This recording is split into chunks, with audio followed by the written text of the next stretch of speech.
meeting of the Spooner Area School District to order. Roll call, please. Present. Present. Present. Present. Here. Here. Please stand for the Pledge of Allegiance, please.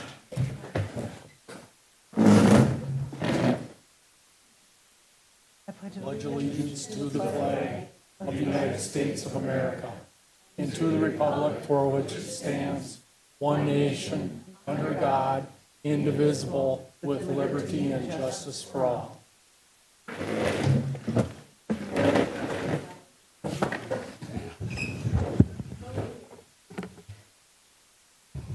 All right. Moving on to item D, approval of the agenda. I'm looking for a motion to approve the agenda as written. So moved. Second. All those in favor? Aye. Aye. All right. Item 2, consent agenda. I'm looking for a motion to approve the consent agenda. I'll make that motion. I'll second. All those in favor? Aye. All right. And we're moving on to the informational session.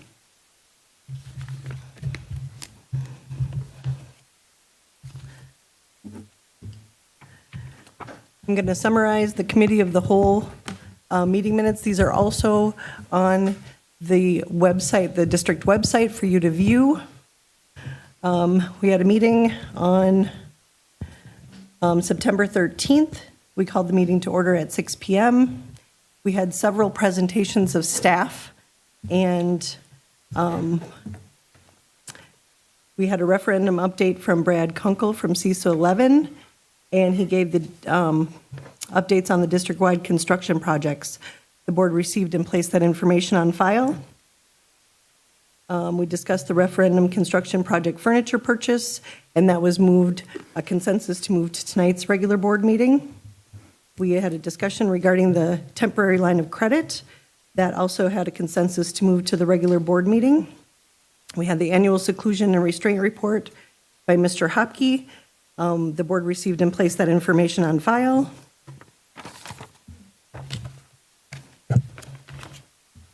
We had the 30-60-90-day planning cycle. The board received that information and placed that on file as well. We had the financial update.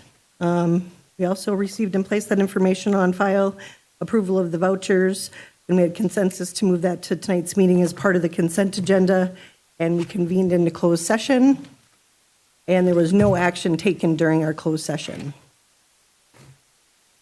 All right. And we also have one other thing this evening. We'd like to congratulate Mr. Paul Johnson for receiving level 3 for WASB. And so could everybody give him a round of applause, please?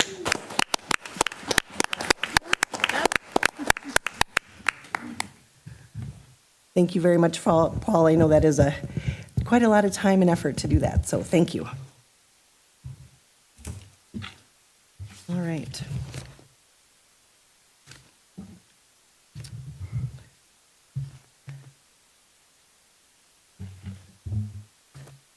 We are moving to item 4, community comments. Per Wisconsin statutes 19.83 parent 2 and 19.84 parent 2, the board will allow public comments. The public comment section shall be limited to 45 minutes unless extended by a vote of the board. The 45 minutes public comment section will be divided by the number of people who have signed up. Individuals addressing the board during the public comment section shall have their remarks limited to no more than 10 minutes. The community comment section of the meeting agenda provides members of the community with the chance to speak directly to the school board. It is a valuable opportunity for community members to have questions, concerns, requests, and ideas heard directly by the school board and administration. Participants are asked to step up to the microphone so that everyone is able to hear when you speak. Providing your contact information on the community comment concern sign-up sheet helps the district follow up with you on your item.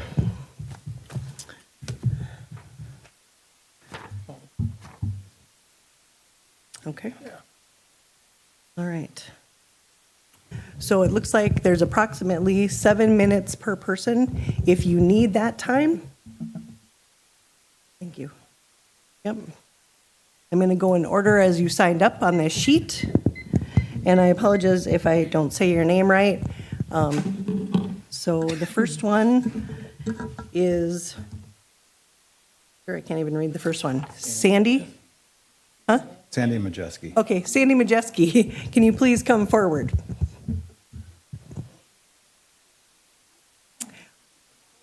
Yeah, you can It'll, pull it'll it down. move, Down. it'll move. So, There. you go. They could hear me without this microphone, but I am here to talk about, I heard there might be masks coming up for the younger kids. And I'm just saying that I have driven a school bus for 27 years, and I also rode as an aide in the school buses. And I know that masks on those young children is very unsanitary. And I've seen what those kids do when their noses run and when they eat, and it's not something you want to be proud of because it's a mess. And for them to have that masks on, all they have to do is go like this with the masks, and they run around with that snot in their in their face mask all day long. And I just am here to say it's very, very unsanitary. And that's my little spiel. Thank you. All right, next up is Andrew Melton.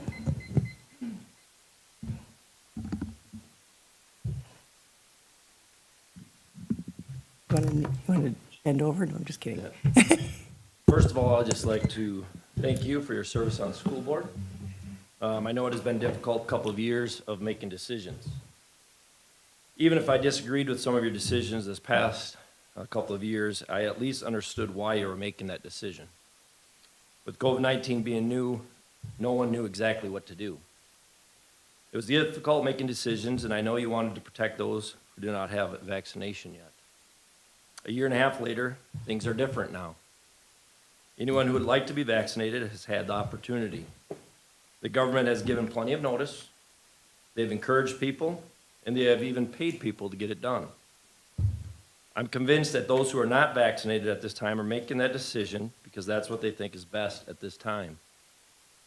I'm frustrated with the fact that we as a school district are still making kids quarantine from exposure within a classroom. We know the science behind the virus. We know how dangerous it is for the vulnerable. Those people have been vaccinated, or at least they've had the opportunity to do so. The children are not the ones who suffer from this virus. But we as a district are making them suffer anyways. They have not had the opportunity at the education they deserve. We only know of some of the damage from the lack of education the past year and a half. Now, I want to make it clear tonight, I'm not blaming the teachers. They have busted their butts trying to do their best. We know kids need to be in school, and yet as a district, we continue to pull them out. We cannot afford to do this anymore. Middle school, I don't have the exact numbers. Last week, about 115 kids out of the school district. Those kids that are home are not getting their homework done. They're not turning that in. Going back to last year, you guys know the results from last year and the damage that's being done. COVID is not going away. Science proves it. We're going to have to learn to live with it in our society. My common sense suggestion is that we allow parents to make the decision on quarantine. If someone in classroom gets COVID, I would suggest the school contact the parents of those students exposed. Let them know that they've been exposed, and if they'd like to quarantine, that'd be an excused absence, but then to remind them that they're responsible to talk with the teacher, to get caught up on their work, that they're still responsible for that. If a parent would like to keep their child in the school, then I would say the school district should welcome that.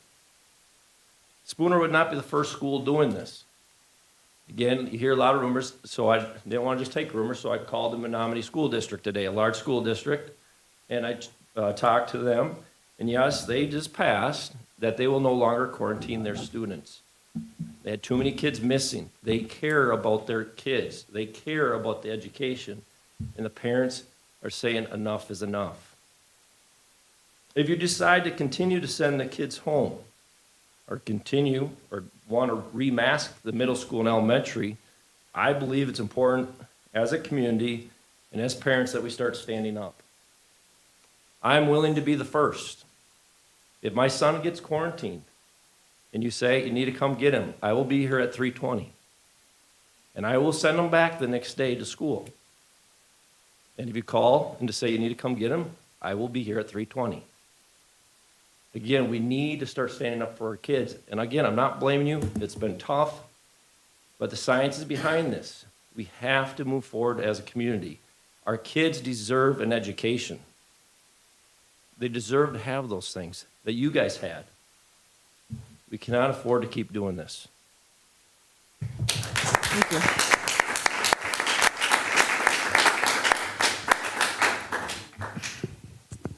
Okay, thank you. Next up is Becky Emerson. I have a report here that I'd like to share with Could the you- board. Okay, and then could you please step up to the microphone? Yes. Please don't approach me. Stay back. Please stay back. I don't know you. I've been vaccinated. I don't know if you've been, so please stay away from me. Who determined Please stay that back. vaccine was the limit? Okay, Please stay back. we'll do that. Got several here. Okay.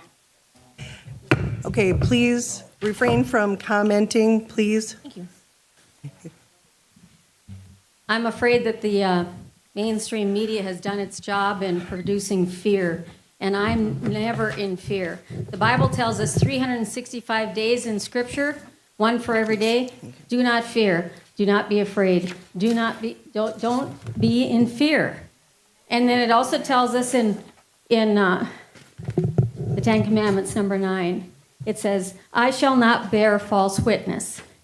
If I do something that's against my will just to placate everybody else, then I'm bearing false witness. I'm saying, oh, I believe in this, or I want to trust this. And that's not necessarily the case. If my children were still in school, I wouldn't have them in school. I'd be homeschooling because I wouldn't want them to bear false witness by wearing masks. I handed out a sheet here that's called the central nervous system and the mask effects on different parts of our body. The heart-lung circulation, respiratory impairment, exhaustion, respiratory rate goes up, heart rate goes up, blood pressure goes up. With the skin, there's irritation when there's a mask on. I've got another report here that is from the NIH. Everybody know what the NIH is? National Institute of Health, which is what the WHO goes by, in the National Library of Medicine. If you look up PUBmed, publicmed.gov, is a mask that covers the mouth and nose, free from undesirable side effects in everyday use and free of potential hazards? No, and it lists them off. I can give you the website if you're interested. And then I also pulled up another one, dangerous pathogens found on children's face masks. And it's several pages long talking about the difficulties that children can have, especially when the child rate of being infected that causes any serious damage is less than 0.001, less than any other flu we've ever had. This is kind of crazy to be doing this. We're causing more troubles than solving by putting face masks on children. And you know, it's not all just about education. It's about interaction. It's about socializing. And when you think about watching anything on television, what are the sports people doing now? They're all out there sweating and spitting and hollering on each other, but the people in the stands are all in masks. Doesn't make any sense. Does the virus know one's an athlete and one's a spectator, so they have to wear a mask? It's just insanity. If you put on your critical thinking cap, you'll recognize the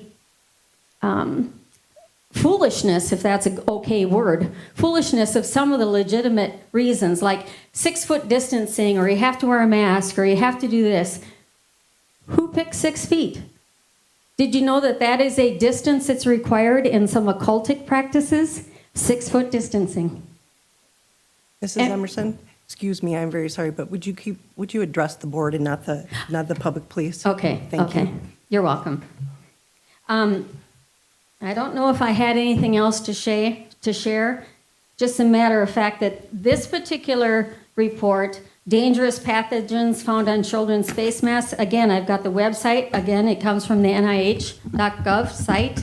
So I'm not just pulling up stuff that's from crazy people on alternative news, which I actually listen to because I want to hear both sides of the story. If all I did was watch TV, I'd be in such fear I wouldn't go out of my house. But I was allowed to work all through 2020 at my job and never had to wear a mask. The whole time we were doing this mask thing, I wore it once, and that was only because I drove 3 hours one way to see friends at a casino playing music. But think about this silliness. I had to wear a mask when I walked in the building. As soon as I got in my room, I could take it off. I wore a mask to walk down the steps to the casino. As soon as I sat down, I could take it off. If I got up to go to the bathroom, I put on my mask. But if I got up to dance, I didn't have to wear it. Where is the logic in that? Where is the science in that? It's just silliness. It really is just silliness. I think I'm done.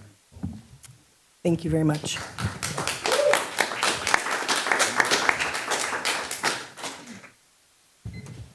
Okay, next one on the list is John Ripley. I won't be nearly as eloquent as her, to be honest with you. So, but I think the decision to wear a mask should be left up to the parents and the doctor. And I'm not sure how many of you guys have medical licenses or have worked in hospitals. And I think you could base your decision three ways, like emotional, like we can't let one child get sick. We can't do that. Well, and I had to get this from a couple of years ago, the U.S. News and World Report. So it said that each year millions of children get sick with seasonal flu. And I don't remember anybody having to mask up. And this was just 2019. It seems like a million years ago. But millions of children got sick. And we didn't have this big to-do. And of course, any child that gets sick, it's sad. But that happens. We all don't have the same immune system. We have different diets. So you can go the emotional response and save every child's life and then get rid of FIAD because someone might get a concussion. Because it's unfortunate someone gets a concussion. And the curbs out here, someone could trip and fall. Let's get rid of the curbs. So, there's all sorts of dangers in our life that we just have to deal with. And it's unfortunate someone gets sick, but it's between a doctor and the parents. And then you can make your decision politically. You could say, this is what Joe Biden thinks is the best. Or if Donald Trump thinks this is a good idea, we can't possibly have it. But then for some reason, I saw pictures of the Emmys and some Met Gala, and nobody was wearing masks. And these are the people who are pushing masks and that. Or you could look at it logically. Like I said, millions of kids got the flu a few years ago, and it wasn't that big a deal. And I just pulled this from the American Academy of Pediatrics, and these were the statistics as of September 16th.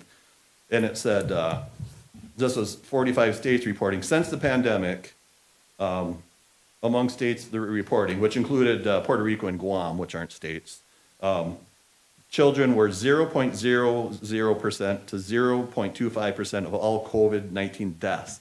And 7 states reported 0 deaths. So we're doing a heck of a lot of face masking. And what I've seen too, if you're a child and you want to breathe because your body is saying, I need to breathe, and you pull it down, and now that's a really good reason for a teacher to yell at you. So the teacher is basically saying, I don't give a crap that your body's telling you need to breathe. I'm the authority here. Put your mask up, and then shame the kids. And I coach a few girls that have hearing impaired, and I really love when they have to look at my mouth to see what I'm saying. And I wonder how bored they are in school when they're missing out. So anyway, I really, and I'm sure because you guys are going to make the decision on masks that you've looked at the Wisconsin Department of Health Services, the 7-day average of COVID cases, and that just the 7-day average from the 15th of September was 2,273. And on the 19th, it was 1,503. So the trajectory is that way. So if you're going to solve a problem that isn't going to be a problem anymore, then you're doing a lot of wasting time, and to me, it seems foolishness. Let the parents decide and let the doctors decide. All right, thanks. Thank you.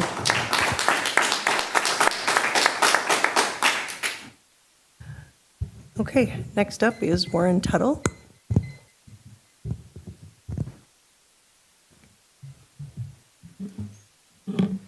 Hi, thank you for acknowledging me. My name is Warren Tuttle, and about 3 weeks ago, I launched a campaign for the Washburn County Sheriff.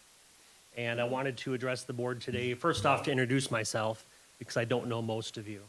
And we partner with the school district with a school liaison officer, and I just wanted to give an opportunity to talk to you briefly.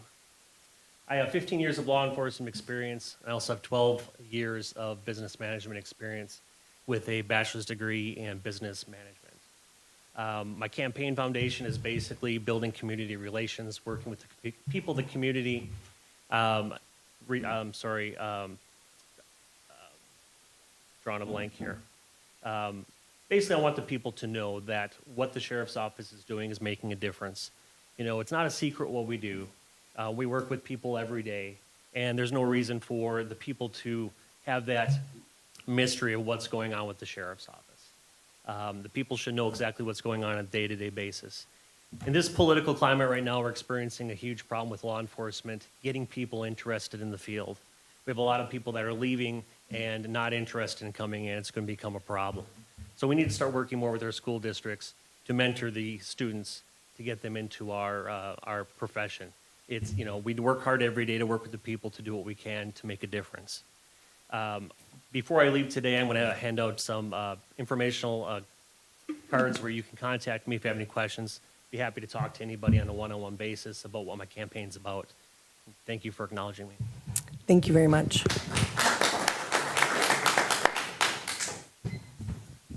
Okay, the next one we have up is Sherry Roman.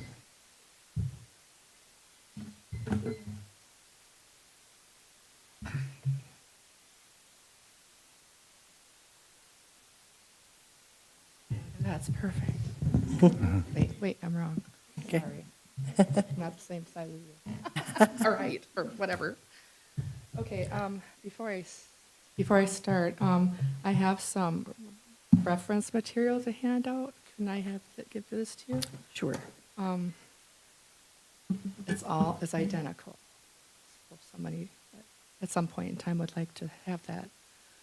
Okay, my name is Sherry Roman. I live in Trigo. I'm a grandmother of a child attending Spooner Elementary School.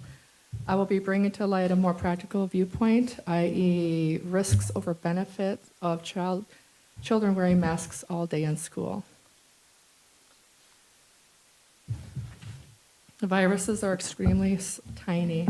Most cloth face masks may prevent inhalation of very large particles or reduce the quantity of mucus or saliva propelled by the wearer. But in these instances, viruses are ultrafine particles, likely escape the large grain fibers of the fabric of the cloth face mask.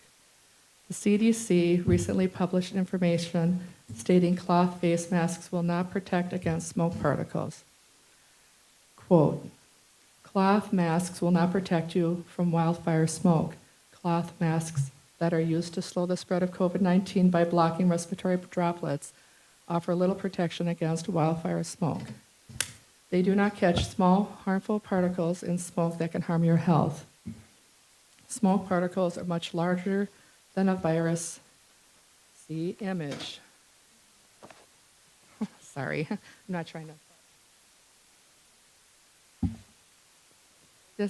This is a hair. This is a smoke particle, and the virus particle is way over here.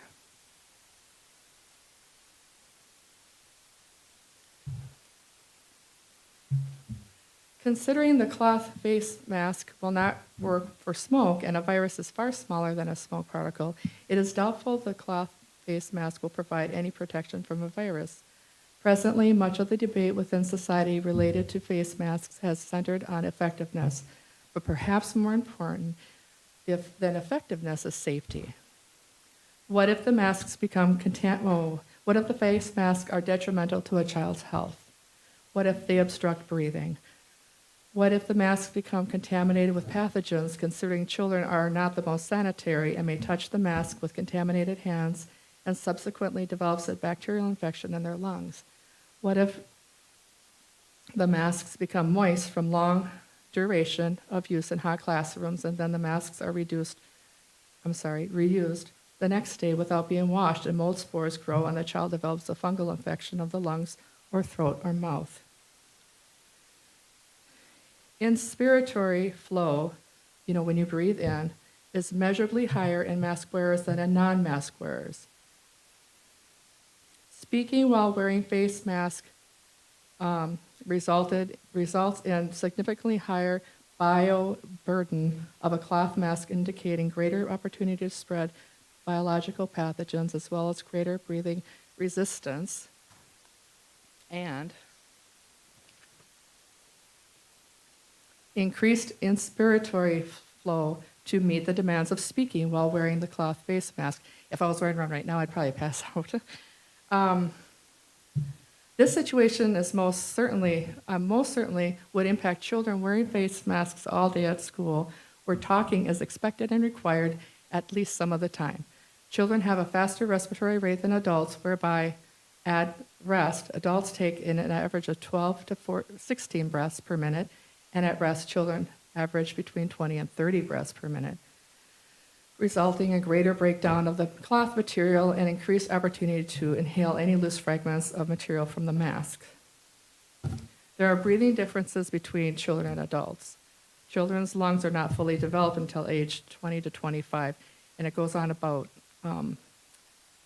the lungs and how they're developed in children as in comparison to adults here. And then I'd like to close with this natural experiment children have been forced to participate in without their consent may cause irreparable harm and is potentially very dangerous.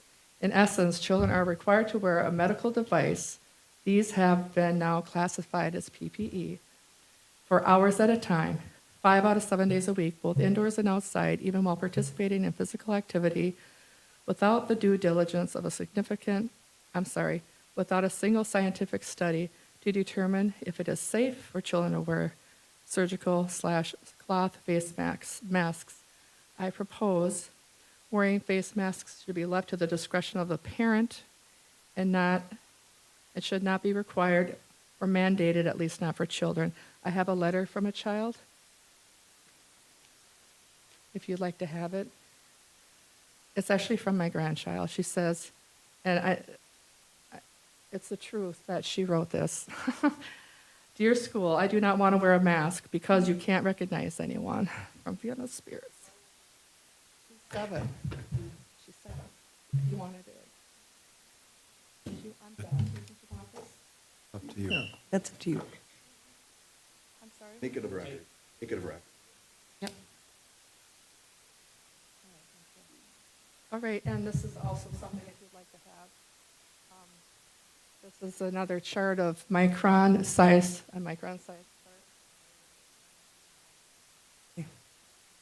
Thank you.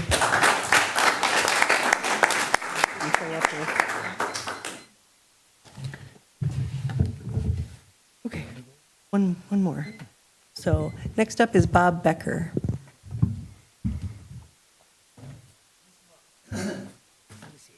Here we go. First of all, I want to thank you for your work on the school board. I do appreciate that, caring and trying to do what's right. My name is Bob Becker, and I have a grandchild living here in Spooner, so I hope that qualifies me, okay? I did have COVID back in Easter, and I take back half the things I said about COVID, because it hit me like a freight train. So I feel about it. 3 days in the hospital, a couple ambulance trips. So I see that side, I have attended school board meetings up in Hayward for the past 3 months. I was at the last 2 meetings that they had 100 and 200 people back to back, 7 days apart. And you might have heard about it. I've been a para teacher's aide part-time for 10 years in the Rice Lake School District. I'm also a youth worker in church ministries for my entire life. So I've been working with kids all the time. I have 6 kids here on earth, 2 more in heaven. So just, understanding them, working with them, etc. And of course, I'm asking it to be optional. And just a couple different things. One paragraph here, which decisions have been made in the absence of evidence which may be detrimental to a child's physical health, mental health, developmental, which is physical, social, and emotional development, learning and education. Face mask worn long-term may impact the social, emotional development of children as they will be unable to, quote, read the faces of others who are all wearing masks each day. Understanding facial expressions is an important skill that allows children to share and adapt emotions with others during social interactions. Children begin to read faces in infancy and continue to learn how to interpret facial expressions even in late childhood and early adolescence. Capacity for empathy is impaired when the ability to read faces is altered. Society needs greater empathy, not less. And then just a couple of quick little things. When I was up in the Hayward and hearing the different speeches up there, because there was a lot of them, one of the things was even the sports. Hayward was going to go mandatory full bore, and I did see 30 teenagers stand up, and one spoke at one of the meetings, but one of the factors was other schools. I heard we're going to start calling Hayward and say, look, you do that. We're not sure that we're going to take our school teams to your place to play sports. So that would be another factor to consider too. And then somebody said about the safety, and somebody alluded to it before, 20% of all brain injuries, and I can get backing for that, is dealing with sports injuries. And it's not football, it's soccer, it's basketball, it's volleyball. And these were the sports. If safety is the name of the game, then do we even want to go down the road of eliminating sports or playgrounds, things like that? So those are another factors if we stay on this line of safety just for the sake of saving one child. And then my last thing is this, is that I'm 65 and I think I slept through all my classes in school, especially learning about the Constitution and our freedoms. And my boy just joined the National Guard a year ago. And he said, Dad, the fine print, I'm going to have to go 9 months of deployment. So if that happens, by the grace of God, not. But if that happens, you know what I'll be feeling for 9 months. But I want to fight for our freedoms here in America. And this is America. I'm here, let the kids be kids. Let them be free. Let the parents and the children have that freedom of choice. Thank you.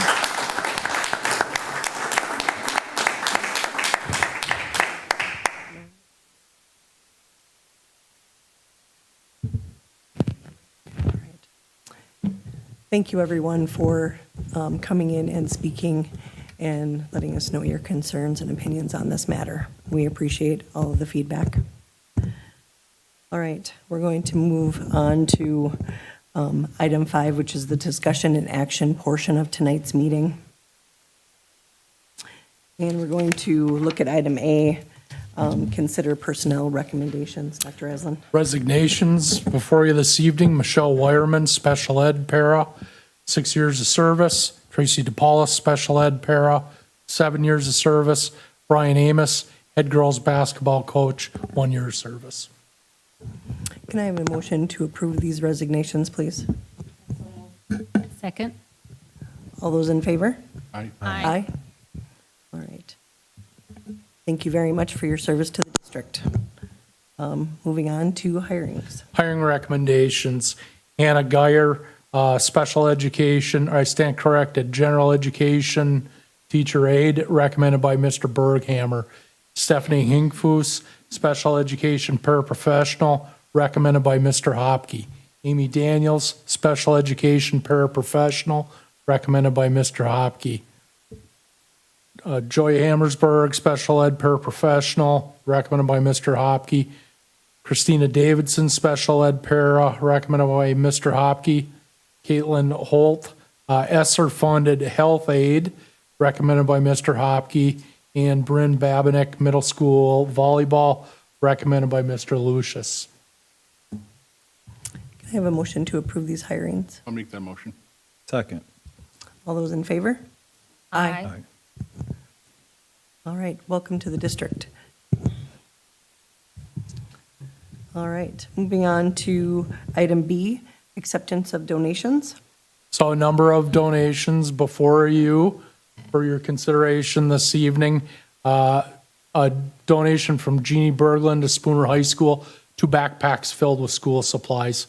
From the Wisconsin Department of Public Education to the district, a $25,000 grant. From Greensleeves Farm to the mountain bike park, 7 yards of black dirt. From Fuel Lab to Spooner High School, school supplies. From an anonymous donor to the district, school supplies. From Lisa Melton to Spooner Elementary School, art supplies and clothing for the health office. From the Spooner Women's Club to the 4K program, 2 boxes of children's books. From Renee Zimmerman to Spooner Elementary School, school supplies. From Richard and Deborah Haskin to Spooner Elementary School, school supplies. From CCF Bank to the Spooner Area School District, staff meals for in-service, $1,200 value.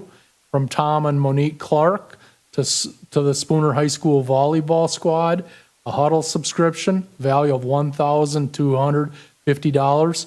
From Donors Choose to the Spooner Elementary School Music Program, a $1,400 donation. And from Donors Choose, the Spooner Middle School students, Ms. Kim Madison, $846 donation.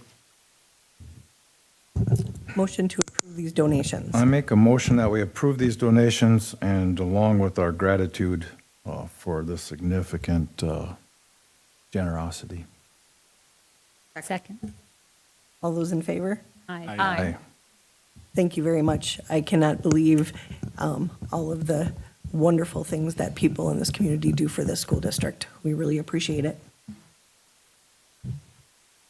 All right. We're moving on to item C, consider fundraiser requests. 4 fundraiser requests before you this evening.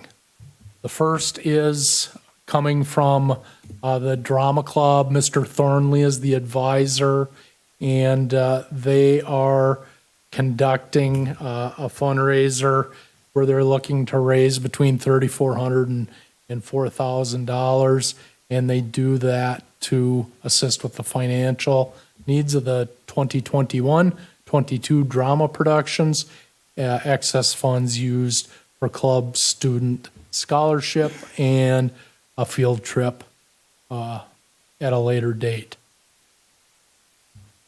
Do I have do each one separately?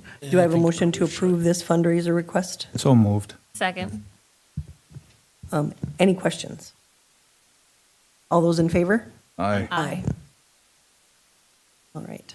So the next 2 are FFA. And Okay. Yeah, can lump you them can together. bunch those up. Okay. Yep. So the first one, again, coming from the Spooner FFA, Mrs. Olson Rosenbush is the advisor, and it is their what has become an annual fruit, meat, cheese, and nut sale, and they would look at a profit of $2,500 with that.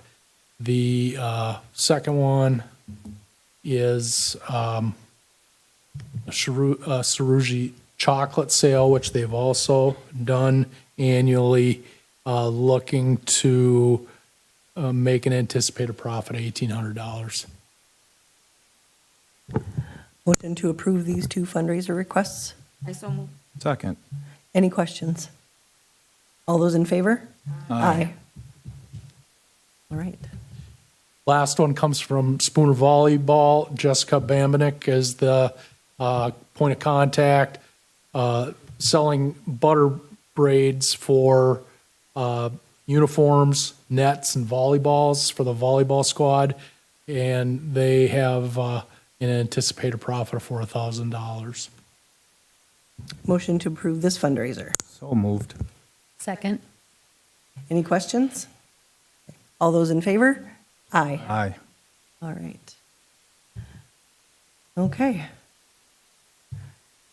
And we are moving out now to item D, consider bids for the gym floorboards.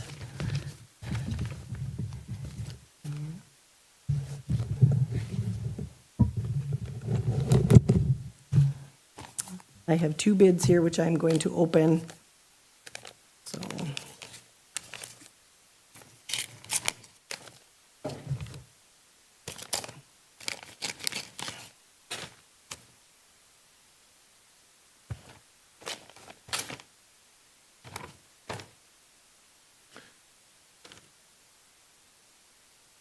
Okay. All right, the first one, regarding sealed bid for remaining bleacher boards. My bid for the entirety of the remaining bleacher boards is $657. Due to existing obligations, I most likely would not be able to remove them until the week of September 27th. And read the person's name. Mark Anderson is the bidder on that one. And then Drew Lake, sealed bid for all remaining bleacher boards, to include the 27 already purchased and paid for, $250. Drew Lake, 9/15/2021. So be awarded. Look for a motion to award Mr. Okay. Looking for a motion to award Mr. Anderson for the remaining bleacher boards at $657. I'll make that motion. I will second. We need a roll call on this? No? Yeah. Yes? Any questions or discussion? Okay, can I have a roll call, please, Jesse? Yes. Yes. Yes. Yes. Yes. Yes. All right. Thank you, Mr. Anderson. Yes, two different people. The highest bidder. Yep.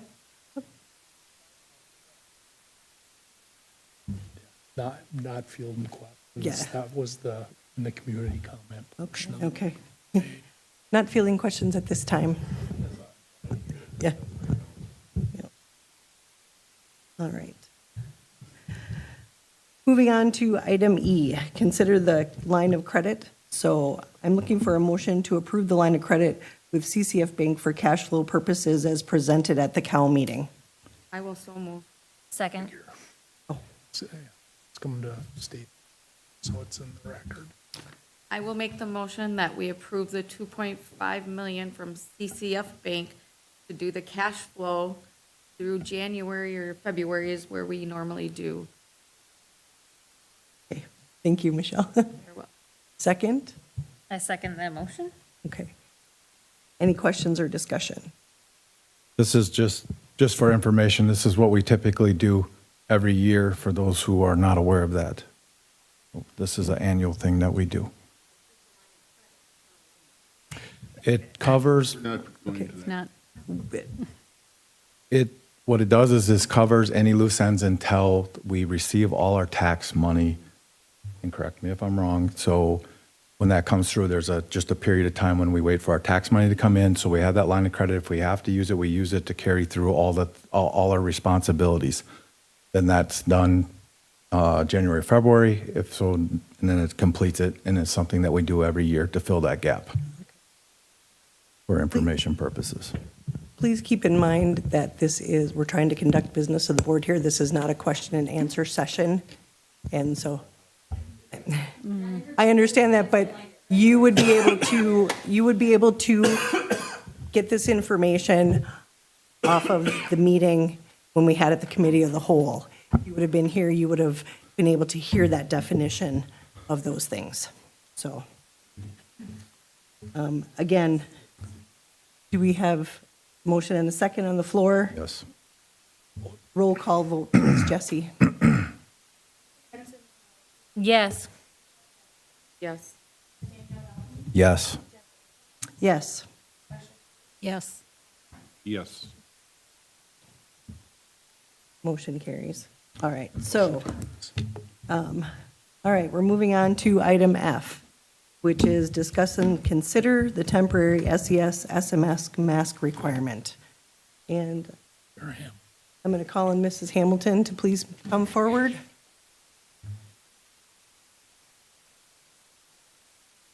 All right, so I haven't given one of these in a while, and I'm going to give you a little board update here.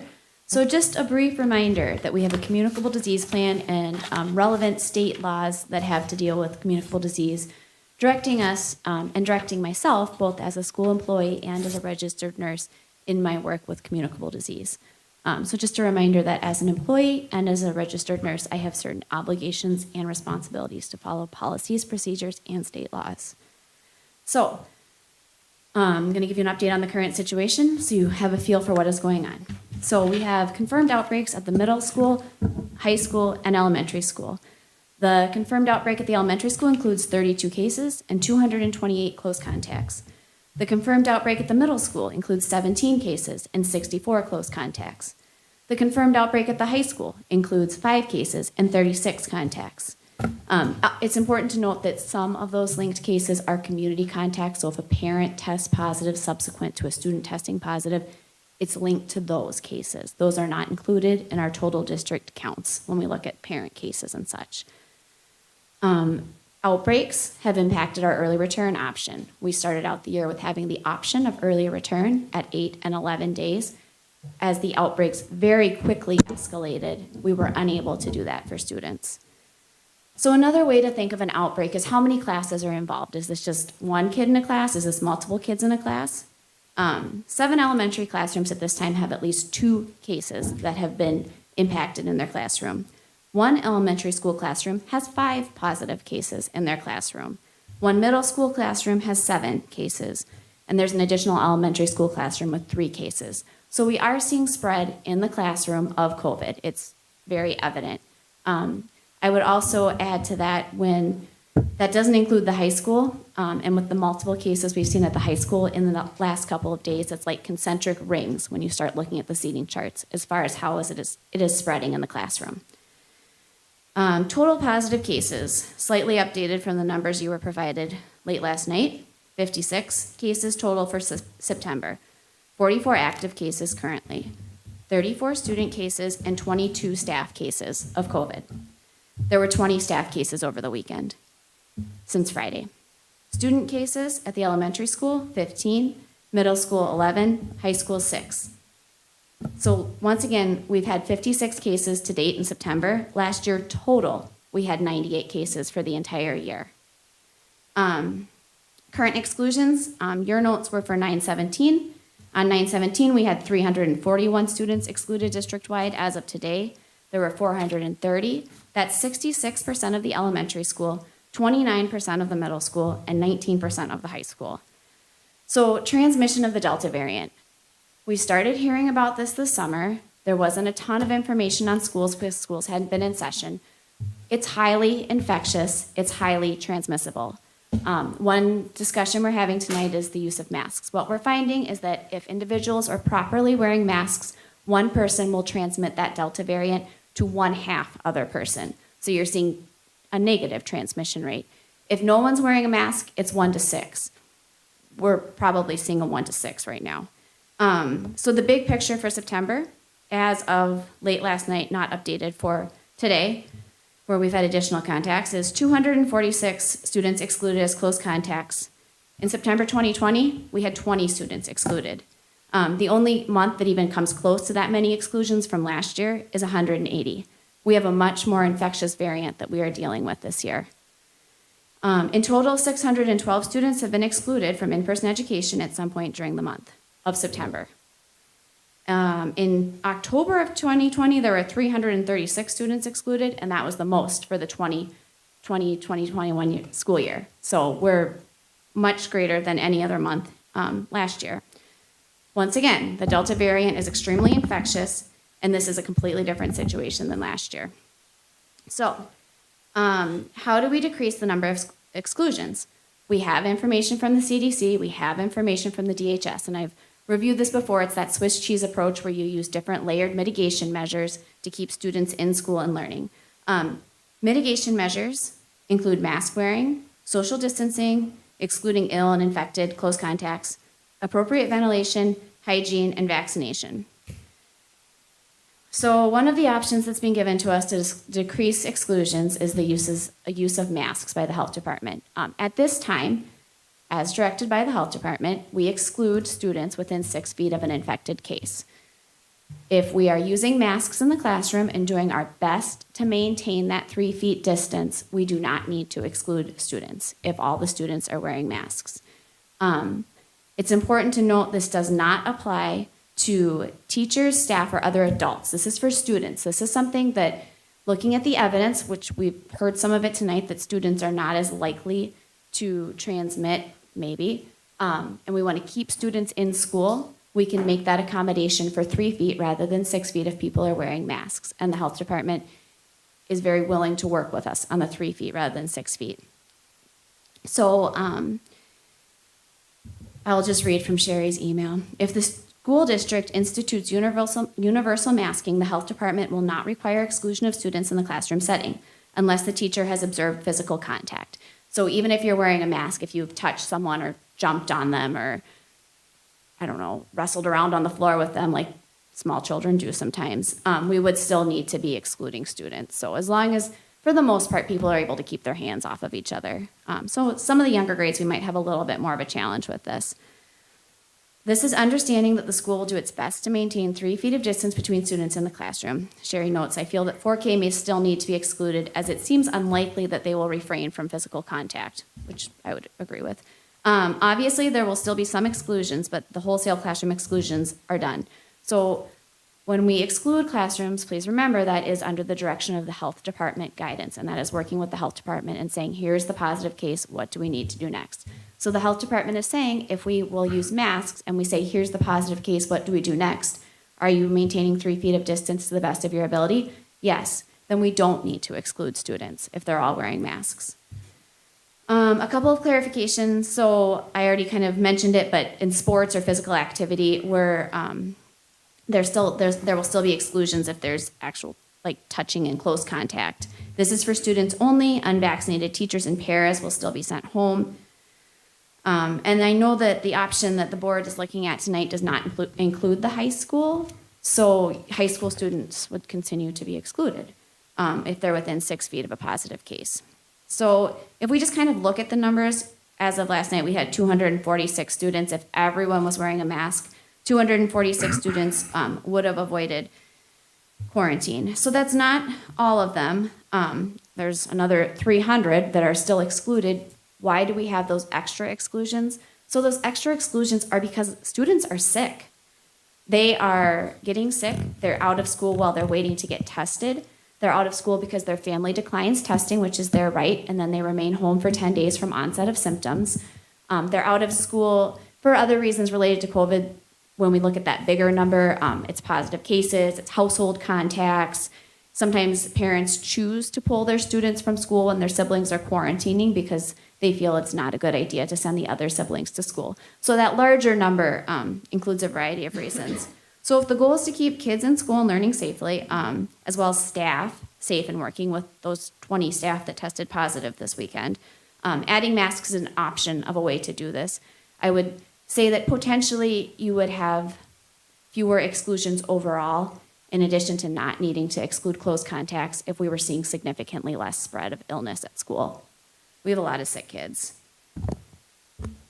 So that's that. And one last thing, we're working on testing and we're offering it for staff, but right now we're still trying to figure out how we're going to do that for students because health office capacity is not there to offer it for students. I cannot work more hours in a day or in a week. So, do you have questions? I do Yes. have- Go ahead. My one question is, how are you dealing with the excluded students that have no symptoms at all? So since we have we have outbreaks at all 3 schools. We still have the full 14 days. If we didn't have outbreaks at all 3 schools, if we weren't seeing pretty significant spread, then we would be able to do the early return. And that's that 8 and 11-day return. The 8-day option is you test on day 6, and if you test negative and you've been symptom-free, you can come back on day 8. You're supposed to wear a mask through day 14. If you come back early to school, that's what we're told to have the early return guidance. You must do that. And then if you develop symptoms, you go home.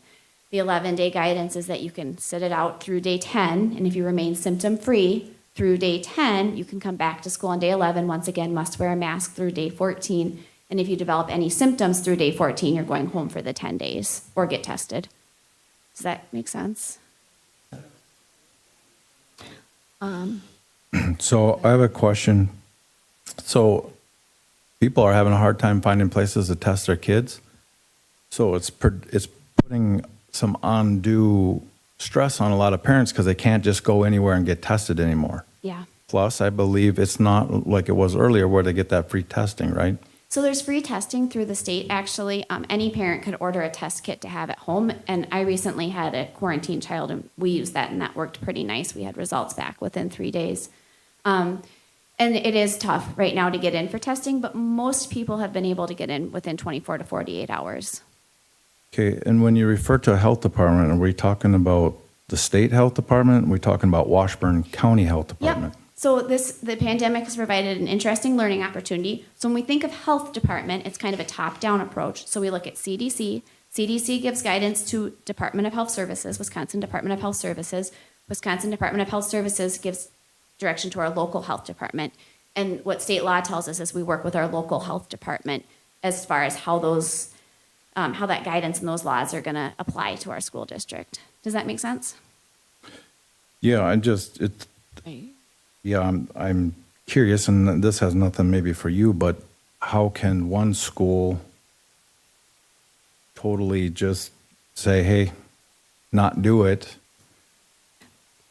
That And was my it's all question. coming from the CDC, the state, and some counties are being maybe more vigilant, however you want to use it. I'm just trying to get where there's all these gaps of schools doing it all different, all being referred by the health department. So that's, and I'm not saying that's for you to I can give answer. an easy answer to that. I think it's easy. So Wisconsin State Statute 252 tells us we have to work with our local health department. So you're absolutely correct that we see a variation in how this is approached throughout the state.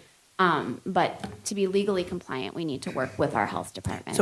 So each county health department can basically make their own They rules. could, yeah. If they, Their guidance. so yes, Deb, they can. Okay. However, the legally and you sure don't want to differ too much from what the DHS says. So you don't want to go out on a limb because then that puts you in an interesting legal situation if it doesn't go well for you. So the county, so at the county level, are they guidances or are they laws and rules and policies we're supposed to follow? So it's If it's a Wisconsin- guidance, that's what I'm asking.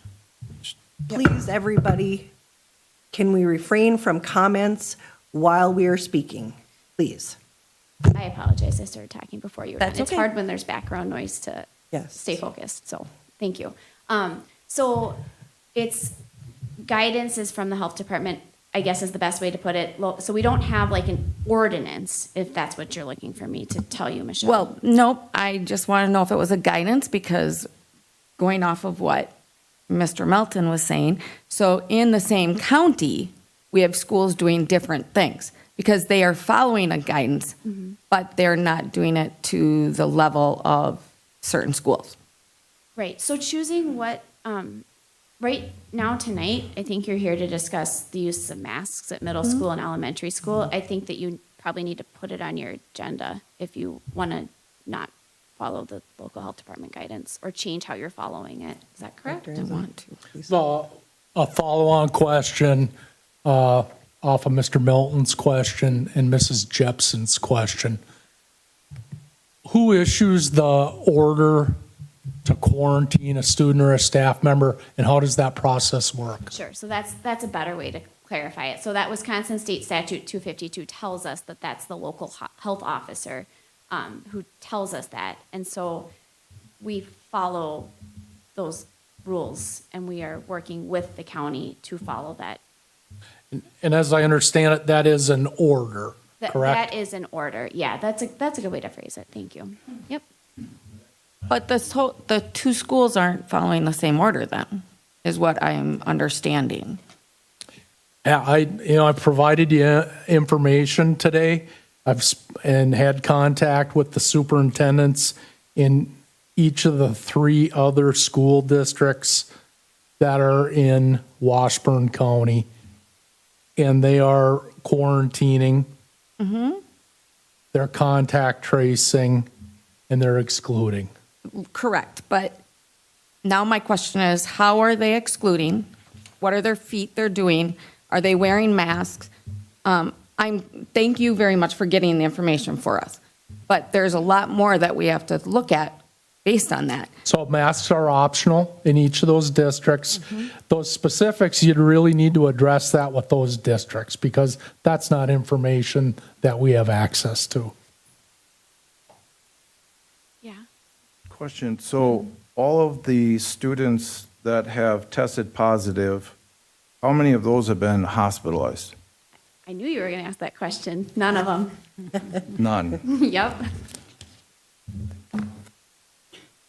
May I ask, of the staff positive, how many of these students that are currently being excluded are being excluded because they were in the area of a staff member? So the question is, it's not the contact between other children, like some were talking about. These are staff members who came in contact with the classroom, therefore an entire or a large group is excluded. Yep. And that is maybe a way that we could address it and say we should keep more kids in school that way by not having them exposed to staff members. By maintaining more distance, you mean? Yeah, so actually, I don't have that breakdown for you of how many are due to staff versus another exposure. I will tell you that when we do some of that classroom quarantine and how we figured out at the elementary school, the teacher and the students in the classroom are all a cohort together. So they're a group, and they work as a group as far as when we figure out who has to go home. At the middle school and the high school level, as every time we have a positive case, I check with teachers, and they are telling me that they are teaching from 6 feet away. So they do not have to be excluded, nor would we have to exclude. So we've had teachers test positive in various schools, and so it's only at certain levels that we have to exclude students when the teacher tests positive. It's easier to maintain distance in some of the older grades than it is in the younger ones. The test you were talking about at the home, so if we get a home test and we take it and we give you the results, that's enough? No, it's, yeah, I'll clarify. Nope, that's fine. So there's a test you can order from the state, and it's a saliva test that you order, and you keep it at home, and then when you need to do a test, they do like a Zoom thing so that it's a supervised test, and then you mail it back. So pretty simple to do. Do you know how far out we are for those tests to be offered besides staff? For students? Yeah. I know it's really hard because. Yeah, when I'm working less than 16 hours a day, No, Nathaniel, I don't know. I know we had discussed it. I just didn't know if there was anything on that. I didn't know if that's a question for you or So we Doctor. continue to try to fill the vacant position that we have as a health assistant. And as you acted on tonight, we bring someone in part-time, looking for someone else. Right now, though, what we have is Sarah Hamilton. We have an assistant at the elementary school, and we have a paraprofessional who does a very limited time in the middle school health office. And then we have a part-time at the high school. So the ability to offer testing for students, which I would really like to do as soon as possible, really depends on actually having the hours in the day between all of the staff. And with the current outbreak numbers and what it takes to deal with all of that, we don't have the time. Thank you very much. Yep. At this time, no. At this time, could I bring Mr. Schurz up, and can you give us kind of a overview of what's happening at your building, please?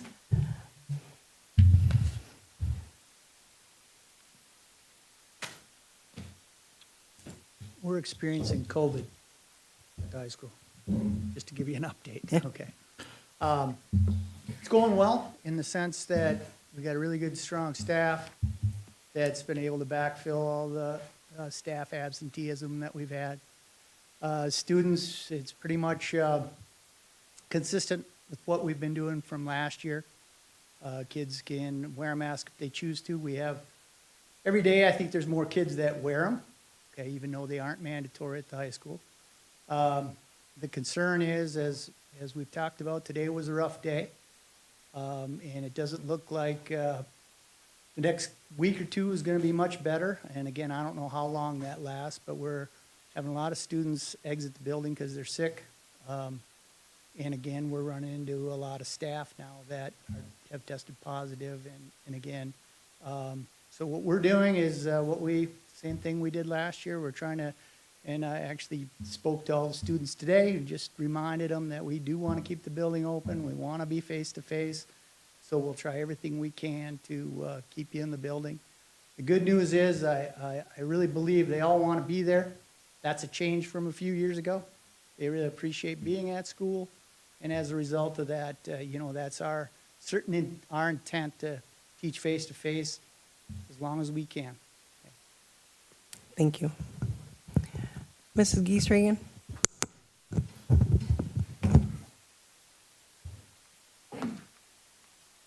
Well, just like Dennis, we are experiencing quite a few numbers at the middle school as well, as you heard from Nurse Hamilton. Our biggest thing is staff, and our staff has done an amazing job trying to cover down for each other, and it's such a hardship for them covering for each other. They don't get the breaks that they need, and they don't get the time to prep. So they are working really, really hard. Kids do want to be in the building. They really do. Each time the quarantines happen, hear a lot of shrugs and sighs, and it's hard, and we want them in the buildings as long as we can because it's what's best for them. So currently, like today, we had 8 staff out and not one person to cover down other than our own internal staff. So a lot of juggling, a lot of people, which also means kids miss out on other opportunities like PE and music class because we have no other people to pull other than our specials to cover the reg ed classrooms. So that's our current reality. Pretty tough. Do you have staff absences that sometimes you don't get a substitute teacher to take that position for the day? Yes, we have many of them. Today, like I said, we had 8. Out of those, we didn't have one sub-fill. So how does that work then? Do you just leave the classrooms without an adult in it, or what do you do? Nope, we certainly don't. That is great. So we had a teacher who left who felt ill today, went to the nurse because she was showing some symptoms, and I pulled one of our interventionists who then replaced that classroom teacher. We didn't have a music teacher, so none of the kids could go to music class. So all the reg ed teachers, so 8th grade teachers, for example, would have to take all of the overflow, all their kids back to their homerooms. So all the kids would stay, instead of going to band, they reported back to their homeroom teacher. And those teachers either did some additional work that was unplanned or taught what the teacher had left for sub-plans. So they became a music teacher. So what happens to, let's say, a teacher's daily schedule when they get a contact from you saying, hey, your neighbor down the hall isn't able to come into work today and there's not a sub? So what changes in their daily schedule? Their daily schedule changes quite a bit. So for example, the interventionist does not have interventions with those students because now they're having to teach in a reg ed classroom and follow the 5th grade lesson plans that are there instead. So some students don't necessarily, in that case, the small group lessons don't happen if it were the math interventionist, for example. So in this scenario that you're providing information on, how many times has that occurred? How many days has that occurred? And not looking for an exact number, but an estimate. How many days have you had where you've had to direct people to cover down on other classes in addition to their own course load? Since September 7th. And, I mean, the numbers, September 7th, that I had to fill 2 internal staff. September 8th, 1 internal staff member had to shift around. September 9th, 2 internal staff. September 13th, I had to have 1 internal staff coverage. September 14th, 2.5. So I had to find 2.5 to fill. September 15th, 4.5 staff members, because there was a half-day absence in that day. September 16th and 17th, 4 each day. And then today we had to have 8 staff members, which I don't really have 8, but boy, we made it work. I'll tell you what, it was. So is it safe to say in this short school year that the majority of the days you've had to reassign staff to cover vacant positions that subs didn't come in? Yes, and then I've had wonderful staff like Melissa over there who have worked around her prep times, and so she's gone home and then has come back and then juggled a schedule so that we don't lose another staff member. So question on, so how do I ask? Out of the staff members that are gone, are they gone because they have COVID, or are they gone because they have to be home because their child is quarantined?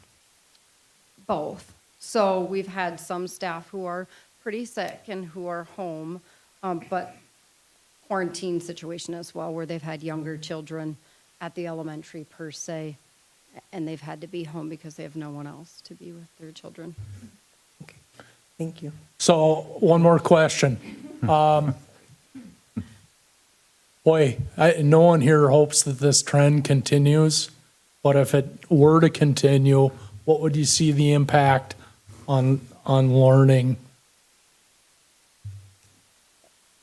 Detrimental. I mean, we're already seeing some issues now because it's hard to keep up with kids at home and face to face. It's just not the same. It's obviously best to have kids face to face where we can provide a little more attention to them and give them what they need for support. At home, we don't have them at our fingertips to give them that additional support that they need necessarily. Okay, thank you. Mr. Schurz, did you have something to add? So, before I came to this meeting, I checked ASOP. ASOP is our program that teachers use when they put in for sick time. The other issue that we're facing right now is that we've lost the majority of our subs due to the fact that they're previous teachers that are retired, many of them, and they have some serious concerns about coming into the building. So for tomorrow, my challenge tonight is we have 22 teachers out, 7 in my building, and we have 3 subs. So 22 into 3 is not good. So that will be what Missy was saying. How do we fill this out? And again, as we talked about, how do we maintain a good level of education, which we've done a great job. The problem is that this is far more severe in the sense that we had to face last year. So I got some tired, worn out teachers in the middle of September, and we'll get through it, but I just want you to understand the process. Yep. Mr. Berghammer.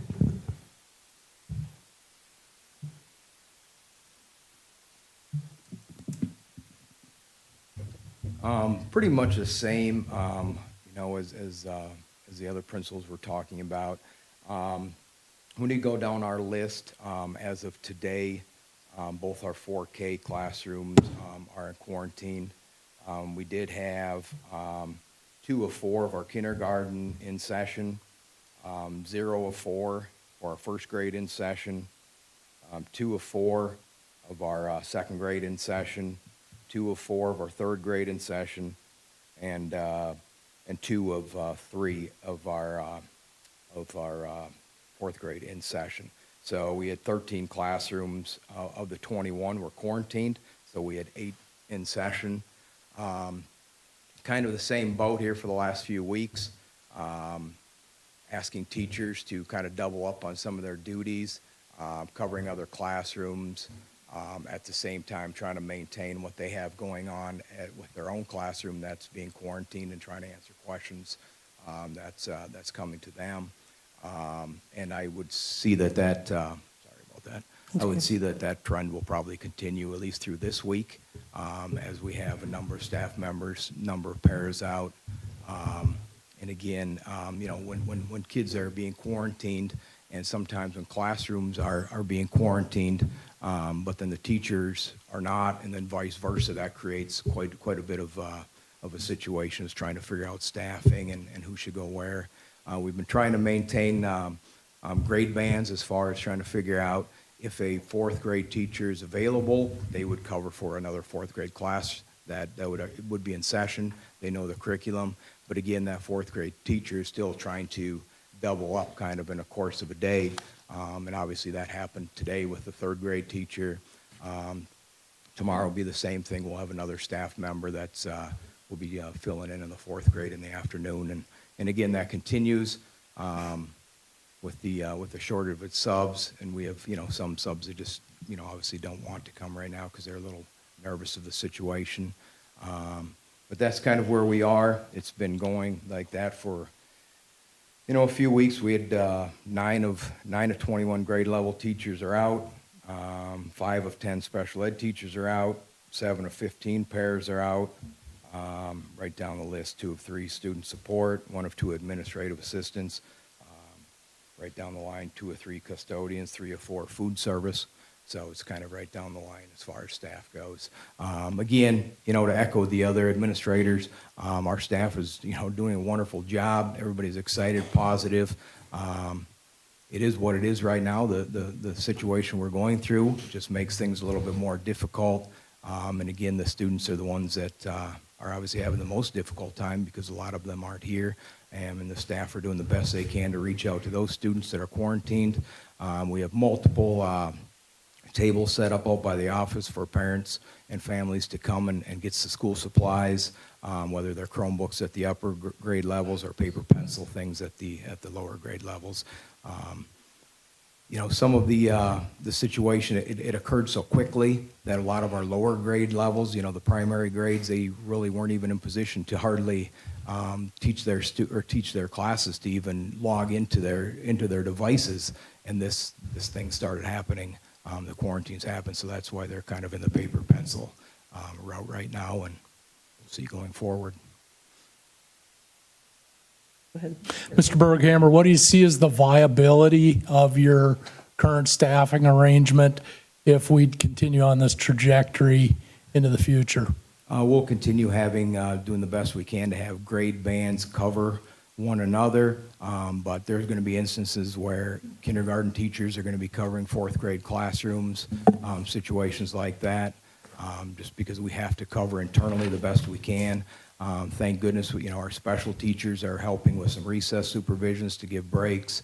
Our pairs are giving, some of their time away to help also with recess supervisions.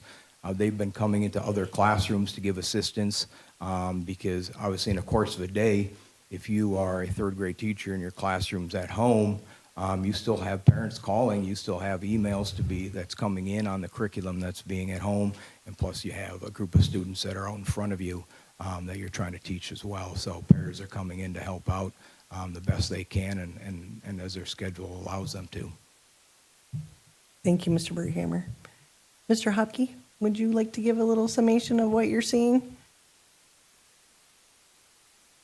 Sorry to put you guys all on notice here. No dramas. So we're seeing a definite uptick in the number of positive cases. Seeing a lot with the elementary that's going through not only with staff but also with students, and then also that's impacting coverage for our special ed students and making sure they get what they need as well. So. Thank you. Dr. Essen, do you want to? Yeah, so I'm going to take you back a year ago, and first fall operating in the COVID environment. And at that point, we had we'd had a plan put in place where we would not have students in school on Wednesdays. And as that school year started, we had over 15% of our enrollment signed up for a remote-only option. So we collected a ton of feedback through surveys, parents and staff, analyzed student grades, and I think it's a really safe conclusion from all of that students, parents, and staff members wanted kids back in school face-to-face. Anybody who's taken the time to go through our Safe at School plan will see that has been the focus from the start of planning for this 21-22 school year. Kids in school, face-to-face, every day. No one would have anticipated these significant numbers that have escalated so quickly on us. And you've just heard the district's principals explain what the impact's been and how their staff have risen to the occasion, and it'll be difficult to sustain that into the future. Our county health department has provided us very limited options. And I'm going to read again what Nurse Hamilton read earlier. If the school district institutes universal masking, the health department will not require exclusion of students in the classroom unless teachers have observed physical contact.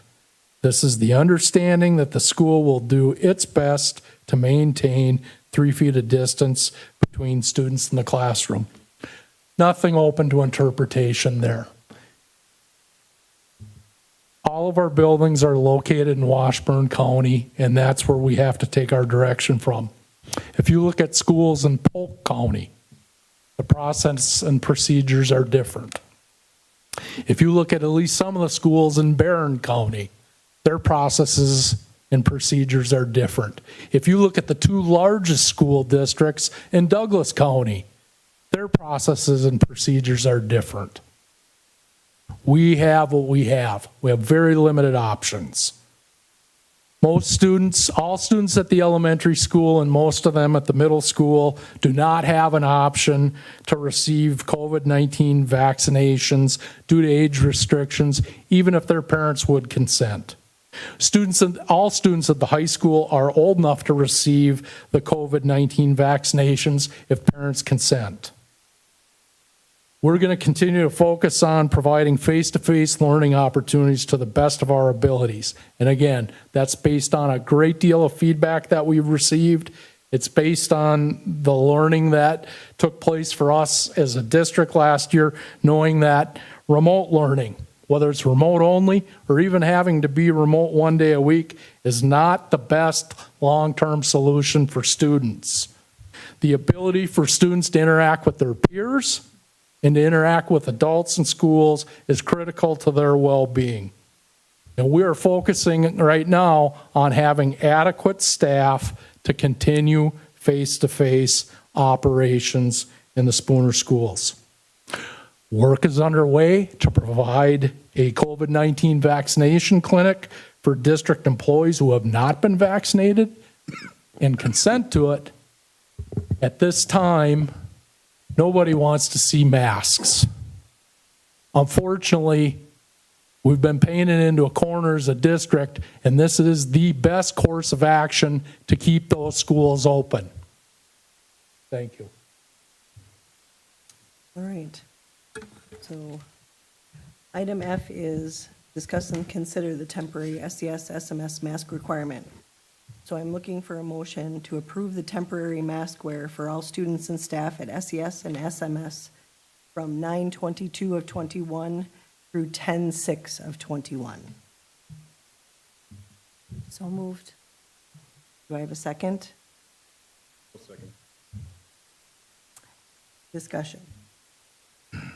Any further discussion? Yes. Okay. Mr. Melton? I think this is I understand what we're hearing. I appreciate all the hard work that's going on by our building principals and all of our leadership. But I think requiring masks for all students is a dangerous precedent.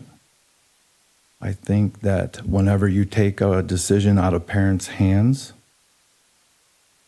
and force your child to do something in this sense, a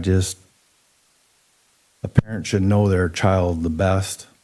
Some may have disabilities, some may have issues with wearing a mask.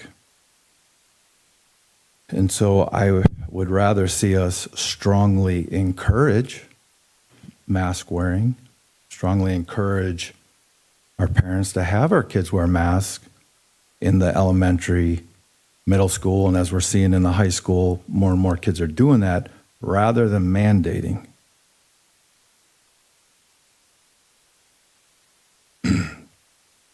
And I believe that no matter what we do, this is not a win-win situation. It's a very difficult situation, but I do not feel that it's appropriate to mandate children to wear a mask when most of them are not being hospitalized. In fact, 0 hospitalizations, not even dying, not whatever.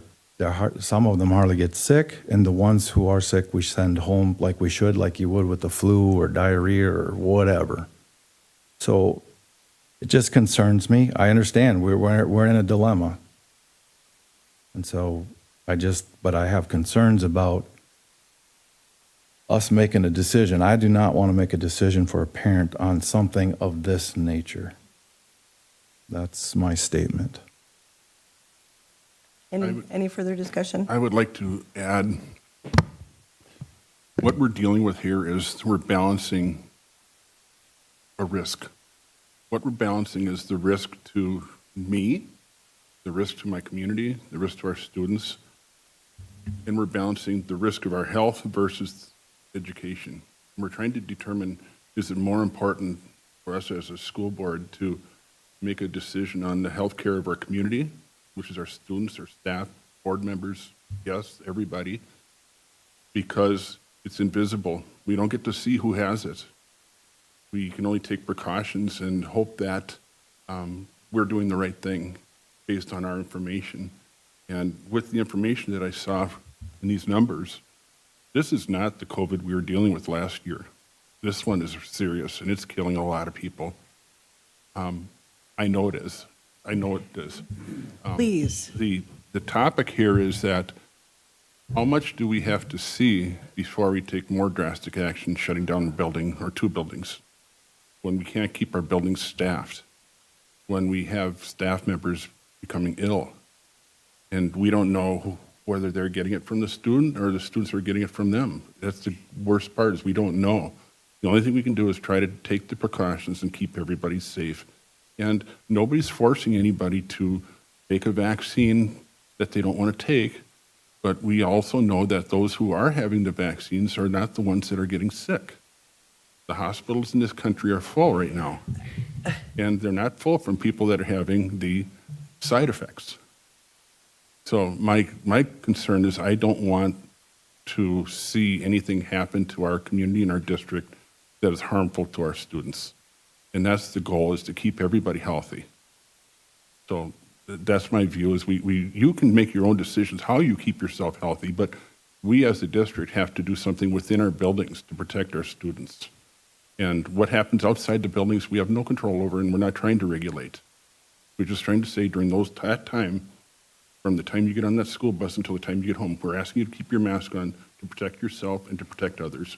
And we want to protect your mom and dad and grandma at home, because we don't want you to bring anything home that's going to harm them either. Okay. Please, audience members, please try to refrain from commenting while people are speaking. It's disrespectful and it's rude. So please. And the only other thing I will say to add to that would be, is if you look at the Fox News poll over the weekend, they're saying that 70% of the people in this country believe that vaccines and the masks should be required and have had them. So I understand there's a big group that doesn't agree with that. But based on my information and the polls that I'm watching from all different news sources, the people believe that this is the way we're going to get out of this dilemma. Okay. Thank you, Thank you. Mr. Johnson. Okay, so we have a motion on the floor. We have a second. We have had discussion. Roll call. I just want to say one thing. My concern is we've had declining enrollment. I sure hope this does not cause people leaving our district because we're mandating things for kids and not leaving it up to the parents when we have private school in town. We have local towns, and we're trying to build this district rather than lose this district. And my concern also, I know this came up because it's been happening fast, but my concern is this just got on the agenda on Friday. I don't know how many parents are, if they go through this week and all of a sudden, hey, Johnny's got to have a mask on. I'm just concerned about the blowback from that decision. I just need to express that before we make this vote. So, because I think it's important to realize that with some of the things that have been stated. Thank you. Yep, and I just want to reiterate that this is a temporary mask order. This is not something that is going to be mandated. It's from 9/22/21 through 10/6/21. Elementary and middle. So, again, we have a motion on the floor. We have a second. We have discussion. Roll call vote, please, Jesse. Yes. No. No. Yes. Yes. Yes. Motion passes 4-2. All right. We're moving on to item 6, convene into closed session pursuant to Wisconsin Statute 19.85, Parent 1, Parent C, to consider the employment, promotion, compensation, or performance evaluation data of any public employee over which the governmental body has jurisdiction or exercises responsibility. Can I have a motion to convene into closed session, please? I'll make that motion. Second? Roll call vote, please, Jesse. Yes. Yeah. Yeah. Yes. Yes. Yes. We're convening into open session. Mr. Johnson, can you? Yes. We were in closed session up until 7:40 PM. Time now is 7:42. And during the closed session, the board approved the district administrator educator effectiveness goals. Okay. Can I have a motion to adjourn the meeting? Make that motion. Second? All those in favor? Aye. Meeting adjourned. Thank you, everyone.